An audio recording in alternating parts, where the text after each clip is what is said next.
not your fault, baby, it's not mine.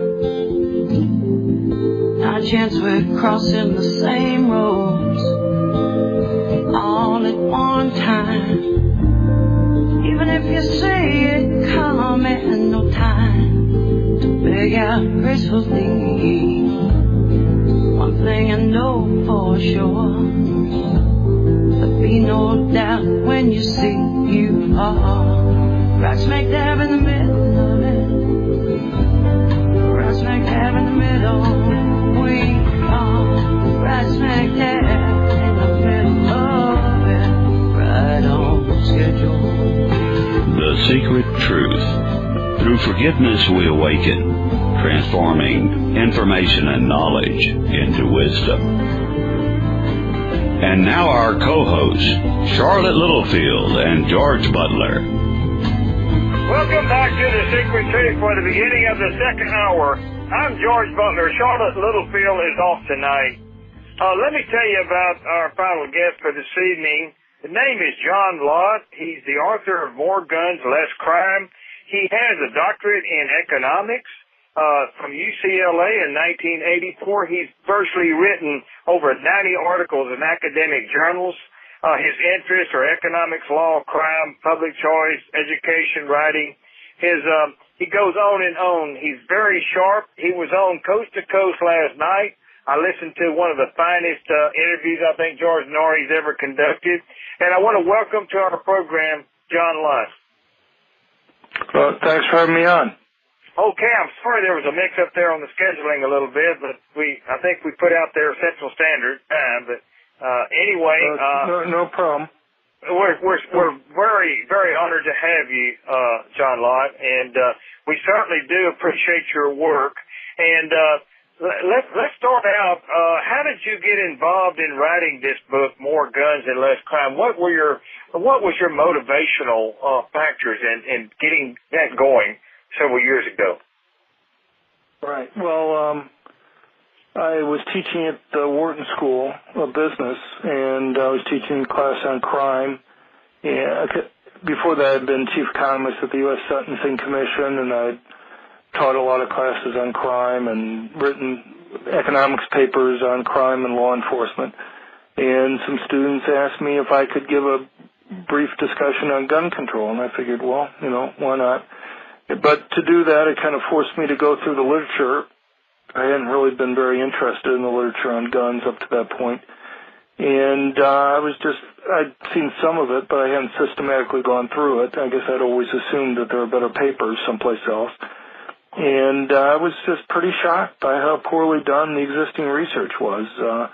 Large studies would look at 31 counties from the United States. I could never figure out how you pick out 31 counties out of 3,140 counties to look at. And when you're an academic, one of the reasons why you do research is you think you can do a better job than other people have, or you have a new idea, and it's usually the latter. But I thought, it'd be worthwhile to do the study the right way, and it took me a couple of years to put it together, and started off as an academic paper, and it got some attention, and then the University of Chicago Press asked me to turn it into a book. Right. Did your ideas change? That came out in 98. That came out in 1998. The third edition just came out in 2010. Oh, right. Well, then it has sticking power, doesn't it? Staying power, does it? Does it not? Yeah, no, I'd say so. Well, I mean, the third edition... the third edition has about 300 more pages of material than the first edition had. What would you say has been this additional research that you've added to the third edition? But also, then you've made it very, very current, have you not? Well, there are a lot of things that have changed over the last decade. The third edition came out in 2010. The second edition came out in 2000. Over the last decade, we had the sunsetting of the assault weapons ban. You've had a lot of states have stand-your-ground type laws. My research was the first one to look at that. You've had more states adopt right to carry. We now have 41 states that are right to carry. really a major change in the last few decades. You go back to 1986, you had 21 states that completely banned concealed carry. You had another 20 states which made it difficult. You basically had to go and get the approval of some public official like a judge or a sheriff before they would let you carry a concealed handgun.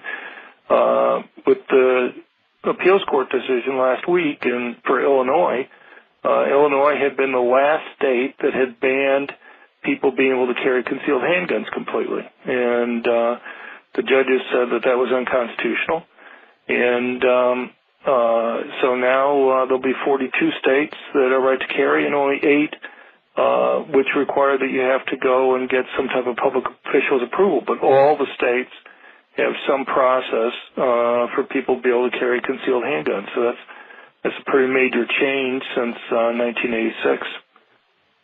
Well, I'll say that your book probably had a lot to do with that. Are there legislators that are talking to you and interviewing you all the time about your different proposals and assertions in this book?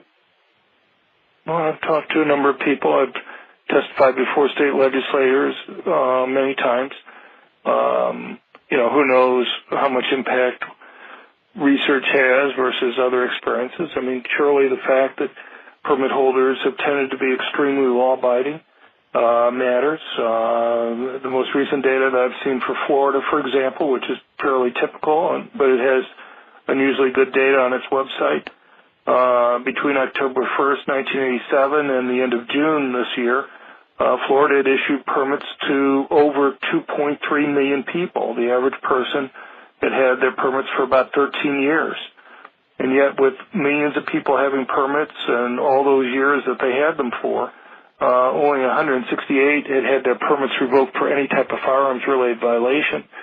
The vast majority of those were for 2 simple reasons. Either one, they accidentally carried their permanent concealed handgun into a gun-free zone, like an airport, for example, or a school, or they forgot to have their permits with them when they were carrying.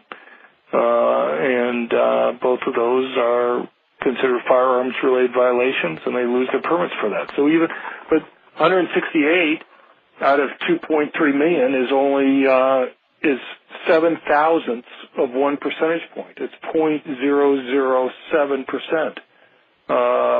So it's pretty tiny, and it's the type of thing you find when you look at other states. Permit holders are extremely law-abiding. They rarely get into any type of trouble. And my guess is it's been very important in having all these different states adopt these rules. Well, I tell you what, is brandishing a gun a crime in most states? Well, it depends why you're brandishing it. If you're brandishing it because you're being threatened, then it's not a problem. If you're brandishing it to threaten somebody, then it's a real problem. Then it's a crime. Well, it's a crime in any place. There's so many statistics like that where things are avoided, crimes are avoided by someone brandishing a gun and keeping someone from imposing a crime on them or attacking them. I mean, there's so many different hidden, statistics like that, are there not? Yeah, sure. I mean, that's the way most crimes are stopped, is not firing the gun. People who use guns defensively very rarely fire the gun. Simply having the gun, simply letting the criminal know that you have a gun is enough to get criminals to run away and break off the attack.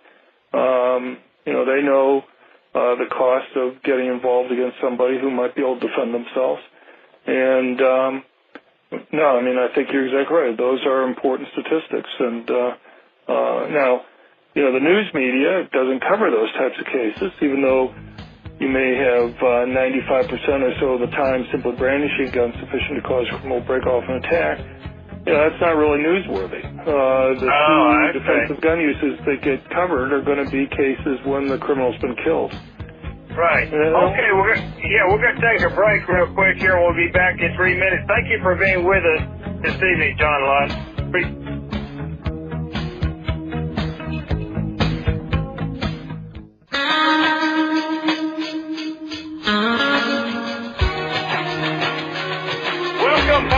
The Secret Truth. I'm George Butler. Charlotte Littlefield is off tonight. Welcome back to our program, John Lott. Thank you. Okay, on this gun-free zones, can that be rather problematic? And what is the trend in those areas, in universities and, say, public school systems? What kind of information have you developed in that area? Right. Well, I'm sure everybody kind of understands the motivations behind having these gun-free zones.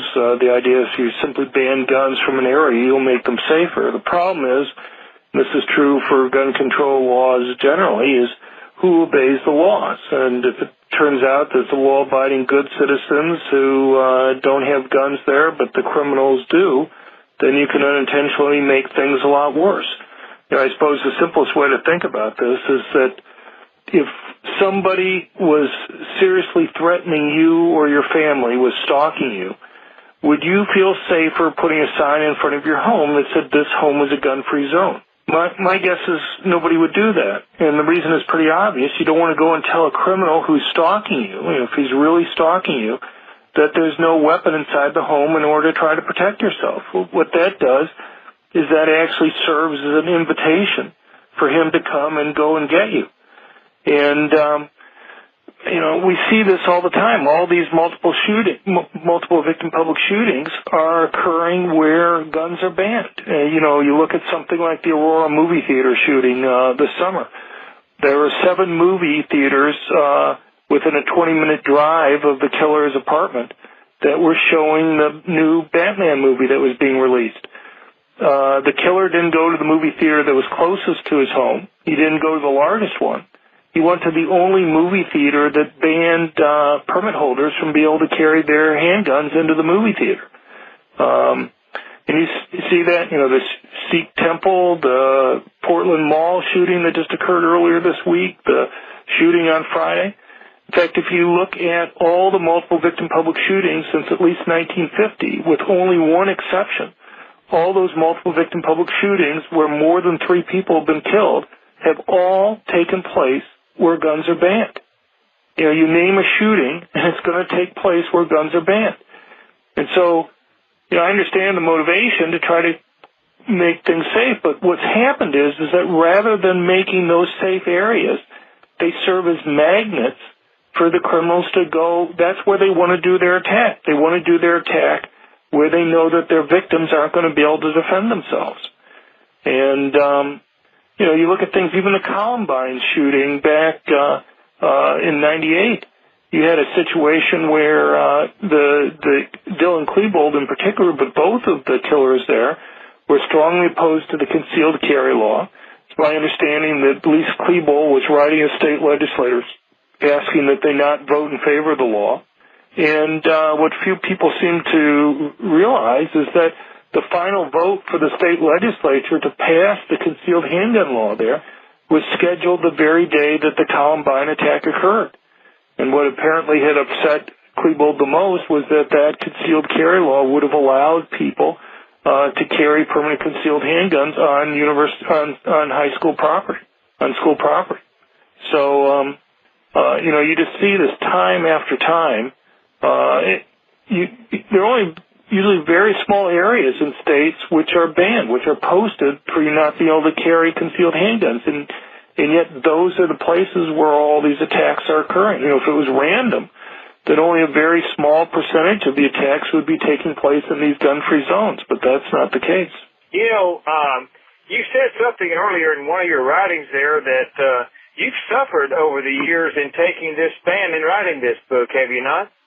Oh, I don't know if I want to get into that too much. I mean, there are a few things, but, things like Richard Daley, the mayor of Chicago, when I was at the University of Chicago, he basically threatened the University of Chicago with losing, operations that they were doing with the city of Chicago if they didn't get rid of me and things like that. Right, so, right. Well, I didn't want to delve into it too deeply, but, it seems like that this liberal mindset out here can't let go of the fact that they demonize the gun itself, right, and ignore the individual that has to pull the trigger, right? Right. Well, I'm not sure I would argue that way from your perspective. The way I would say it is, look, guns do make it easier for bad things to happen. I don't think one should argue against that. But I think the point to make is that guns also make it easier to defend yourself and prevent bad things from happening. And the question is, what's the net effect that's there? Look, my research finds that the police are the single most important factor for reducing crime. I'm convinced about that. But one thing the police will tell you when you talk to them is that they virtually always arrive on the crime scene after the crime's occurred. And, they'll tell you themselves that they strongly support letting citizens be able to go and defend themselves when the police aren't able to be there in order to protect them. You look at surveys by the National Association of Chiefs of Police. You have about 78% of those police chiefs around the country support people being able to carry concealed handguns. In fact, they support a national concealed carry, just like a driver's license. If you get a concealed license in Oklahoma or someplace else, just like you get a driver's license there, you should be able to go and drive your car any place and should be able to take your permit concealed handgun when you travel too. And if you look at street officers are even more supportive. Depending upon the poll, you're often talking about something about 85 to 90% of street officers support citizens being able to carry permanent concealed handguns for protection. They see firsthand the benefits in their own life from having a gun for protection, and they understand why they are important, that they just can't be there all the time to protect people. And so, they understand firsthand the benefits from people being able to carry concealed handguns. Right. Have there been instances where, at schools and so forth over the years where individuals had guns in their cars or trucks and went out and stopped even further carnage? Have there been cases like that? Oh, there have been many cases like that. You have public schools like Pearl, Mississippi or Edinburgh, Pennsylvania. You have universities like the Appalachian Law School in Virginia in which an attack was stopped. You have churches like the New Life Church in Colorado a few years ago where you had one of these mega churches. It was 7,000 people. One of the parishioners there was a former Chicago police officer, but she had stopped doing that years earlier. Her former husband was stalking her, so she had gotten a concealed handgun permit. And she had asked the minister whether it was all right for her to carry a concealed handgun there at church because she was worried that if she didn't have it with her while she was at church, then she would be vulnerable either on her way to church or on her way from church. And the minister said, sure, no problem. And what happened was a killer there killed a couple people in the parking lot, went into the church, and at that point, this permit holder wounded him, and he committed suicide. But he had like 1,000 rounds of ammunition, and there were 7,000 people in the church. Right. We've got to take another break, and we'll be right back. Thank you, John Lott. Appreciate you being with us. Thank you.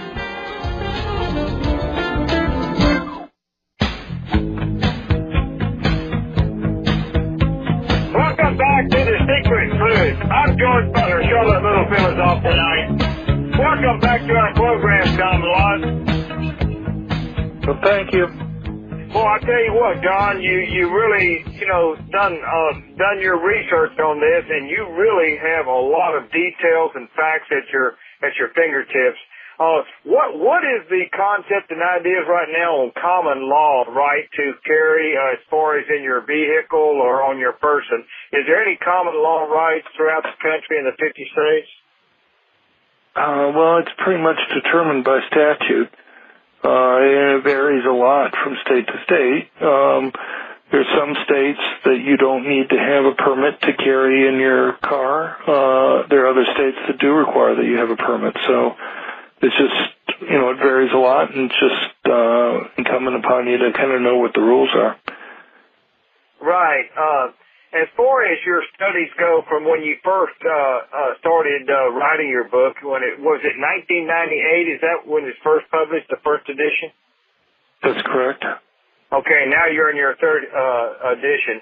In the real inner cities, have you seen a major change there in crime because of the right to carry or whatever? Do you have statistics that would indicate anything like that?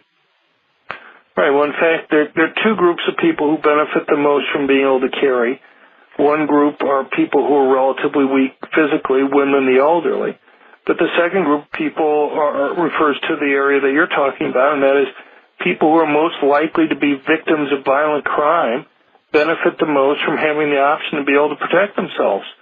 And that's a very well-defined group, unfortunately, in our society. It's poor blacks who live in high-crime urban areas. I mean, again, it'd be great if the police were there to protect people all the time, and the police are extremely important, but they arrive on the crime scenes after the crime's been committed, usually, and that means that people who are the victims of crime, most likely to be victims of crime, benefit the most from having guns for protection. Right. Now, how does this drug culture factor into this? Has this been a really synergistically negative on getting the crime just embroiled and increase in these different areas?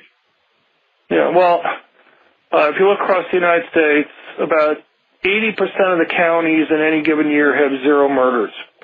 You have about over 70% of the murders in the United States occur in about 3% of the counties.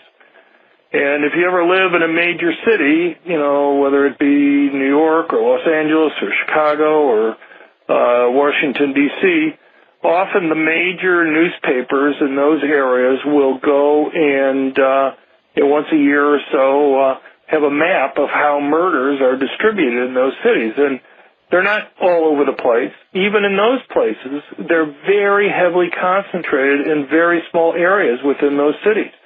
So not only do you have over 70% of murders in just 3% of the counties, but even within that 3%, they're in very tiny areas within that 3%.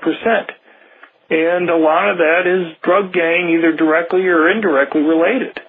And, and that creates lots of problems. So what you're saying is on the periphery of some of these drug areas, it makes sense to have a gun handy because you might get caught up inadvertently from some of this drug war going on. I mean, is that good thinking there? Right. Well, I mean, it's not just the people who are directly in the drug gangs, the fights there, but you have people who are kind of secondary involved who are not exactly the best people to hang around with, and they threaten other people. But no, that's exactly right. Those are the areas where people benefit the most from having the option to be able to protect themselves. You have a lot of people whose lives are messed up in different ways from the drugs. They're probably not the best people to be around. And,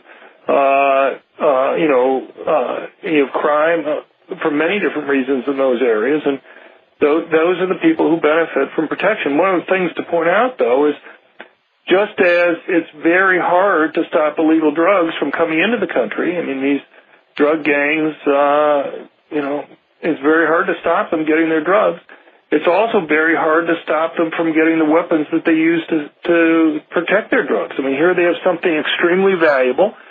It's not like if one gang comes over and steals another gang's drugs, the second gang goes to the police and say, could you help us get our drugs back?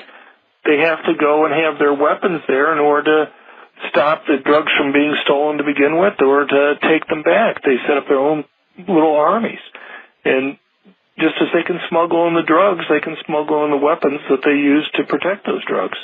And so you see countries that have had gun bans, like Ireland or Jamaica or the UK. They still have plenty of guns in those countries. And in fact, one of the things that's interesting is that whenever you see gun bans go into place, even in island nations, which you would think would be kind of the ideal experiment for a gun ban, you see increases in murder rates after the ban's been put in place. I can't find a place around the world where we've had gun bans that you don't see an increase in murder and violent crime after the ban's in place there. And the reason is simple. It basically follows along what we were saying at the beginning of the program, and that is the people who obey these laws are the good, law-abiding citizens, not the criminals. And to the extent that you disarm the law-abiding citizens relative to the criminals, you make it easier for those criminals to engage in their crime. Well, I tell you what, I just wish more more Americans would start catching on to this, because there's a population out there that thinks diametrically opposed to this, is there not? Yeah, well, I mean, I think the media has a big impact on this. People constantly hear about bad things that happen with guns. They rarely, if ever, hear about any of the benefits from guns. And it has a big impact on people's perceptions. I mean, when was the last time you watched ABC, NBC, CBS, or CNN, or MSNBC and heard a story about somebody using guns to protect themselves, protect somebody else? My guess is you've never heard a story on those networks about that. And if you constantly hear about bad things that happen and never hear about any benefits, it has a real impact on people's perceptions about the costs and benefits of guns. The government does a survey every year to try to figure out how many crimes are committed with guns, because they know not all crimes are reported. And you'll have something like about, 150,000 gun crimes are reported to police each year, maybe 175,000. And there's about 400,000, some years maybe, well, it's about 400,000 right now, gun crimes that are indicated in terms of the surveys. Well, if you do a similar survey in terms of defensive gun use, you find that people use guns defensively to stop crime about 2 million times a year. That means people use guns defensively to stop crime about 4 to 5 times more frequently each year than guns are used in the commission of crime. But few would know that, because they get most of their information from the media and they only hear about the bad things and never about the benefits. But I think the media has a big impact in another way, and that is we have these attacks, whether it be at the Aurora movie theaters or the mall shooting or the school shootings this week. How many people know that those attacks all, as well as all the other ones that they could think of, are occurring where guns are banned? And they just refuse. That's probably the simplest fact that they could go and check, but they never bring it up. Instead, you have them go through things that they're often wrong about. So you have half the people or more believe that the guy who did the Aurora movie theater shooting was wearing body armor. I don't know how many times you hear about the claim that he had a bulletproof vest. Well, he didn't have. First of all, there's no such thing as a bulletproof vest. It's bullet-resistant vest. But even in that case, he didn't have a bulletproof vest. He had something called an assault vest. And what an assault vest is essentially made out of nylon, which is hardly bullet-resistant. And it has extra pockets so somebody can hold extra magazines to reload his gun. And yet somehow the media has kind of spun that into a bulletproof vest. Right, okay. John, we've got to take another break. We'll come back to our final segment. Get your thoughts together to give the best advice to the public that you can. We certainly appreciate your being with us this evening.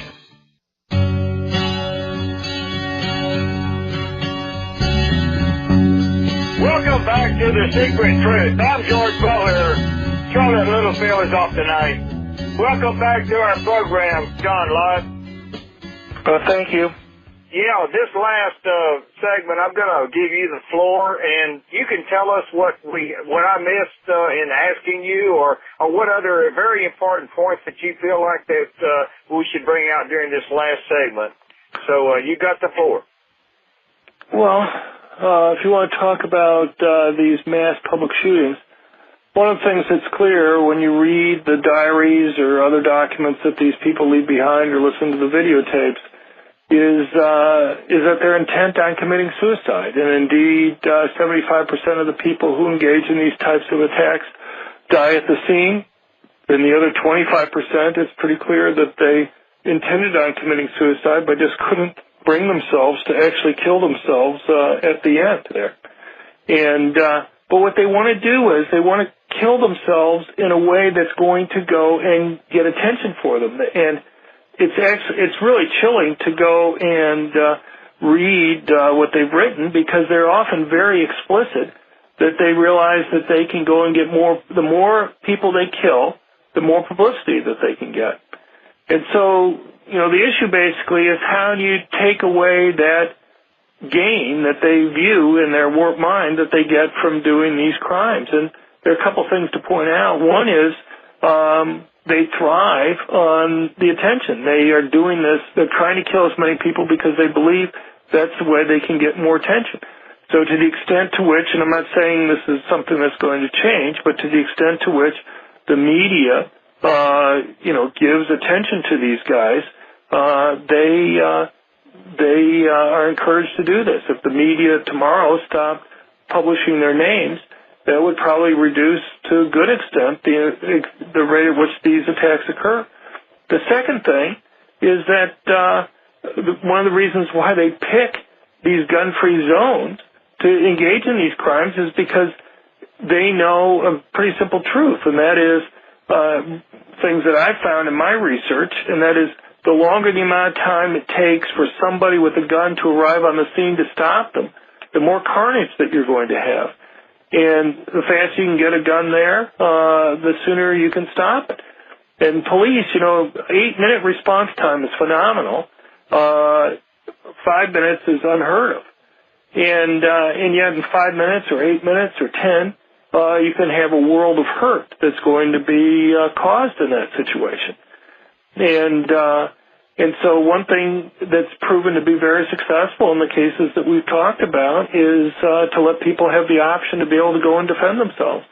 You constantly hear fears about, will bystanders be shot or what have you, and yet out of all the cases that we talked about where permit holders have stopped these attacks, there's not a single instance where a permit holder has accidentally shot a bystander. People often compare us to Europe. When we have these types of shootings, I often get calls from the media in other countries. But one thing is very clear, and that is Europe actually has about the same rate of multiple victim public shootings that we have here in the United States. It doesn't get the same attention when they occur.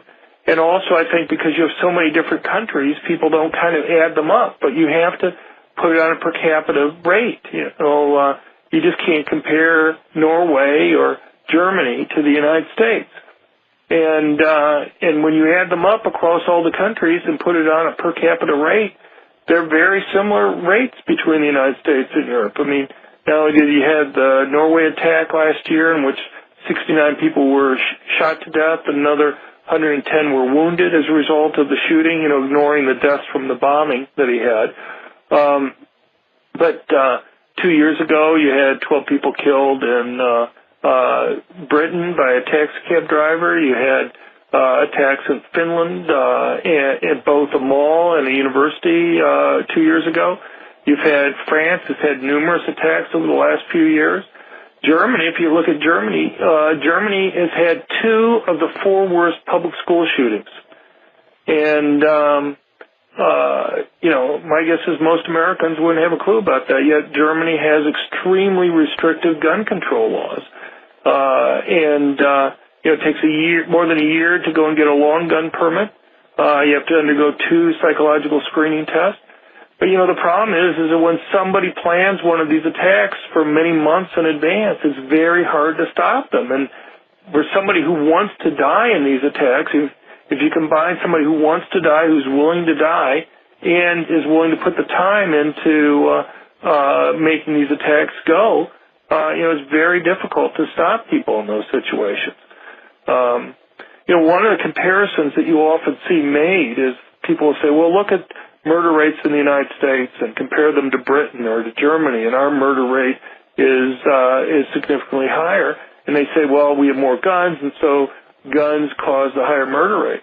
There's a really pretty obvious problem there, and that is murder rates and crime rates vary across countries for lots of reasons. The most powerful comparison, I think, is to see what happens to an individual country after its gun control laws change. So, for example, before London had any gun control, you had a city of about 8 million people. There were 2 gun murders in 1900. Murder rates have gone up after each of the major gun control regulations have been put in place in Britain. Same with Germany, same with other countries. When you see bans, you see these increases in murder rates. So if you accept the fact that there are many different reasons that murder rates differ across countries, for any individual country, just like it was true for Chicago and Washington, D.C., where we had bans there and saw huge increases in murder rates. You see the same thing across these other countries. So I don't know what else you want me to say, but I mean, I could talk for a while. But that is great. I wrote an article in 1999 after the Columbine, and I put it up on my site today. It's called The Schooling.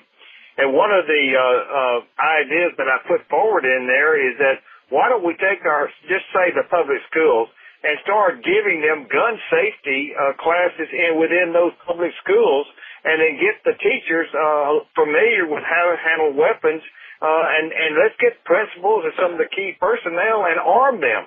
What do you think about something like that? Well, I think that's exactly right. I mean, I don't see any reason. For states that had right to carry laws prior to 95, when the Federal Safe School Zone Act was passed, it was possible to go and carry permanently concealed handguns on school property. People often seem to think whatever the rules are right now, they're the way they've always been, and that's simply not the case. And yet there were no problems. Not one single problem that I've been able to identify or anybody else has identified with all those states that allow teachers and others to carry permanently concealed handguns on school property. In fact, one of the things I mentioned earlier, the first of the public school shootings in Pearl, Mississippi, that was stopped by a permit holder, a guy named Joel Myrick, he's a former Marine. He used to carry a permanently concealed handgun with him when he taught there up until 95, when the Federal Safe School Zone Act was passed. At that time, being good law-abiding citizen, he stopped carrying it on school property, parked it in his car more than a quarter of a mile off school property. When the attack started in October 1997, he had to run literally a half mile to get his gun, a half mile back, and was still able to hold the attacker at point-blank range on the ground for 11 minutes before the police arrived. But I mean, that's an example of a teacher who used to carry his permanently concealed handgun on school property. And if he had still been able to do it as a result of the law, if the federal law hadn't changed there, he probably would have been able to stop the attack much sooner than he actually did. Right. What I'd like to see, instead of gun-free zones, gun-protected zones being the school. Right, well. See? Well, I mean, I have no problem with that. I think adults, whether it be university level or any school, any place, the problem is when you create these gun-free zones, those are the places these criminals attack. Right. Well, I tell you, I just wish we could get. Well, we need this media to start waking up to some of the information in your fine book here. Well, thank you. Appreciate you letting me talk about it. Well, thank you very much, John Lott, for being with us this evening. We certainly appreciate what you've done in this area. We certainly do. All right, thank you. Take care. Well, thank you very much. Good night. Thank you very much for listening. Good night.